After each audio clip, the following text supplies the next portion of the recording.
My name is Troy LaFay and I'm an adjunct instructor in the digital video and media production program.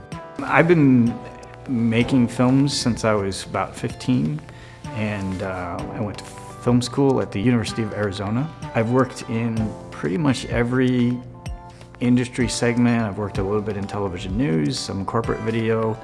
As far as the projects that I've done of my own are short films, and I've done a couple of features.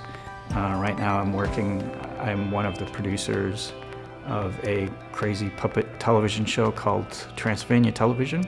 We made an arrangement with IPR to shoot at the studio here.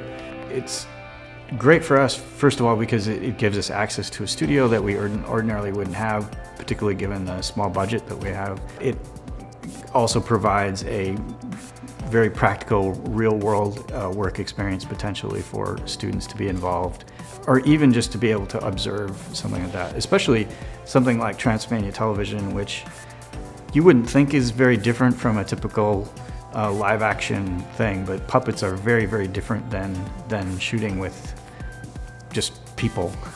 So it gives them an opportunity to see a production, an experience of production that uses techniques that most people would never see. I'm filming better than you. I'm filming better than you. I'm filming better than you. Is this on? It's on. I'm filming better than you. The first step was we had to build the set, actually, before we could start shooting, which is kind of unusual in and of itself. Again, because of the puppet thing, it's not like a normal set that you would build. Everything is up off the ground by like 3 or 4 feet.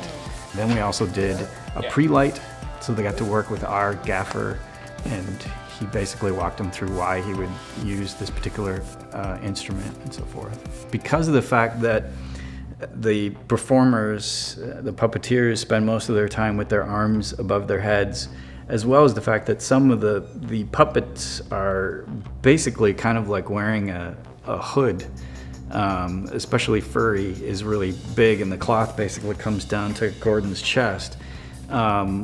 If you were to mic that in an ordinary way, first of all, your hands would get in the way of a clip that was attached here. If it was a regular boom mic, your mouth is going to be muffled. So we actually got this idea from the Henson Company, and the Muppets do this. They either wear it on a headset, or they actually got these headbands, and they would attach a regular clip mic onto the headbands. And as it is, we could afford the elastic for the headband, so we just did that. Hey guys, is it lunchtime yet? Oh, when my blood sugar gets low, I start making really bad decisions that affect all of my coworkers.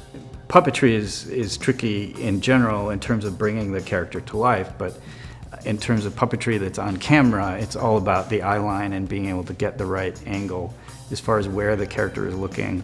Obviously, the actor can't see through the puppet's eyes, so the only way that you can do it is to have a monitor that the actors can look at while they're shooting, and that helps, but because the monitor is essentially a mirrored image, it means that it gets a little tricky to know which direction you have to think backwards a little bit.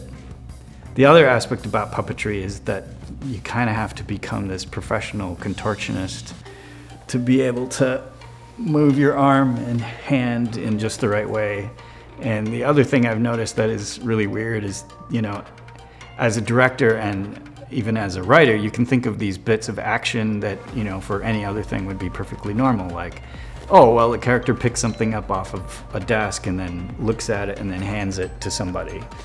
Well, depending on the puppet, you can't necessarily do that because the hands aren't real, or they can't actually hold any weight. And when you're coming up with compositions for how the characters are going to be blocked in a scene, it's not just about putting the puppets in the scene, but then you also have to figure out how to get the people that are operating in the scene in a way that they can still function physically.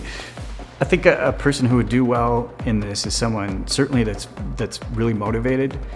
They have a really good idea of what it is that they're interested in doing.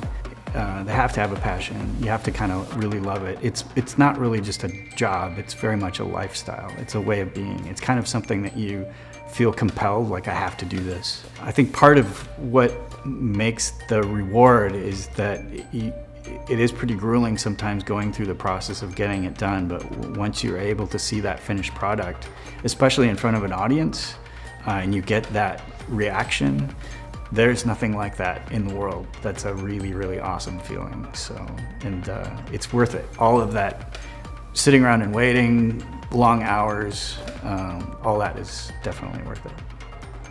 I think if you want to learn about video production or live sound or any other kind of audio production, IPR, College of Arts, is the place to go, you know? College of Arts, that's the wrong name. I really recommend IPR as College for the Creative Arts. It's the place to go, man. Seriously. That's a wrap. I think that's what you say, right? It's a wrap.